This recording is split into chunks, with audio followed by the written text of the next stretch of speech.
depuis à peu près 80 ans l'importance de cela, bien avant la découverte du système HLA. En effet, il y a en 1936, donc il y a 80 ans exactement, il y a des expériences qui avaient été faites à Moscou sur des singes et puis des observations sur les enfants. C'était la grande époque de la vaccination antidiphthérique et on a montré que sur des singes auxquels on administrait du vaccin antitétanique, eh bien la proportion d'antitoxines dans leur sérum, c'est-à-dire d'anticorps, variait dans les proportions de 1 à 7000. Ah, on s'est dit, c'est quand même extraordinaire. On va voir ce que ça donne chez les enfants. Eh bien, sur 118 enfants, on a fait la même expérience. On les a vaccinés avec 2 ou 3 injections d'anatoxine, donc de vaccin antidiphthérique, et on s'est aperçu eh bien, que la réponse anticorps variait de 1 à 100. Et ça, on le sait depuis 80 ans, que nous ne sommes pas égaux devant la vaccination. Alors, bien entendu,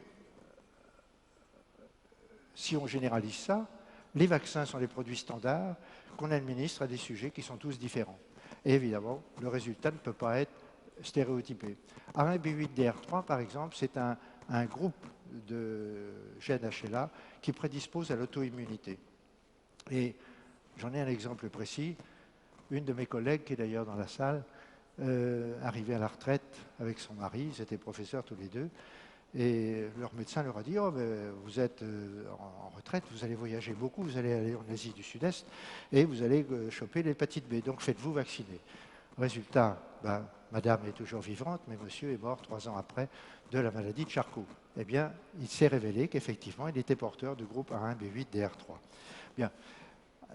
Si je passe un tout petit peu, si je descends un petit peu, pour aller vite, DR7, DQ2, DQ3, faible réponse au vaccin hépatite B.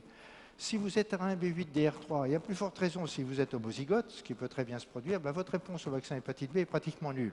Hein. Peut-être était-ce son cas, je ne sais pas si ce collègue était homozygote ou pas. Tous les jours, il était A1B8DR3. B5, faible réponse au vaccin antitétanique. B7, pas de réponse au BCG. DR6, faible réponse au vaccin antidiphthérique. DQA105, B13, B44, pas de réponse au vaccin rougeole.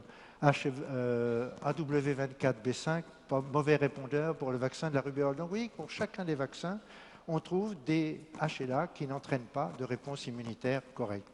Eh bien, ceci illustre parfaitement nos capacités immunitaires en fonction du groupe HLA. Eh bien, je voudrais terminer aussi là-dessus. Ça, c'est une publication de 1991 dans un article de la recherche qui s'intitulait « Une nouvelle stratégie de la vaccination » et qui est dit, c'est moi qui ai mis en rouge bien sûr, il faut changer notre manière de penser la notion de vaccination. Alors ça c'est extraordinaire. Il y a jusqu'à une époque très récente et encore aujourd'hui, on a dit mais les vaccins c'était merveilleux, ça a fait régresser, voire disparaître les maladies et on nous dit qu'il faut changer la notion de vaccination. On ne change pas une équipe qui gagne. Alors, une étape essentielle sera de vérifier dans des modèles expérimentaux que l'antigène sera présenté de manière optimale par l'essentiel des individus de l'espèce. Très bien, mais que faites-vous des autres? Que faites-vous de ceux qui ne présenteront pas l'antigène de façon optimale? Qu'est-ce que vous ferez des Africains que vous allez vacciner avec des vaccins fabriqués en Europe, appliqués à des enfants africains qui n'ont pas du tout les mêmes systèmes HLA que nous, à supposer qu'on se soit préoccupé de leur groupe HLA, bien entendu. Eh bien, dans une conférence que le professeur Dossé, prix Nobel de médecine, comme vous avez vu tout à l'heure, dans une conférence qu'il a faite à Montréal en octobre 1980, il avait déclaré ceci: « La vaccination des enfants contre toute une série de maladies pourrait bientôt être une pratique du passé. » Eh bien, je crois que les nombreuses découvertes dont il a été l'initiateur, toutes celles qui ont été faites depuis et qui devraient déboucher sur un triple point de vue. D'abord, ça devrait déboucher sur une réévaluation du phénomène vaccinal, ça devrait déboucher sur la nécessité d'une information objective des citoyens, un peu comme mon ami Christian Vélo vous a dit tout à l'heure pour les OGM, et devrait déboucher par voie de conséquence sur la nécessité de laisser à chacun le choix de se faire vacciner ou non. Eh bien maintenant, c'est à vous de vous informer, de réfléchir à ce dont j'ai parlé l'année dernière, la balance bénéfice-risque et la balance coût-bénéfice. Eh bien, si vous voulez vous informer, lisez mes livres. Le petit rouge est un peu plus facile à lire que le vert, mais ils sont complémentaires. Et là, vous avez toutes les informations que vous voudrez pour vous décider en toute responsabilité de votre choix vis-à-vis de la vaccination. Eh bien, je vous remercie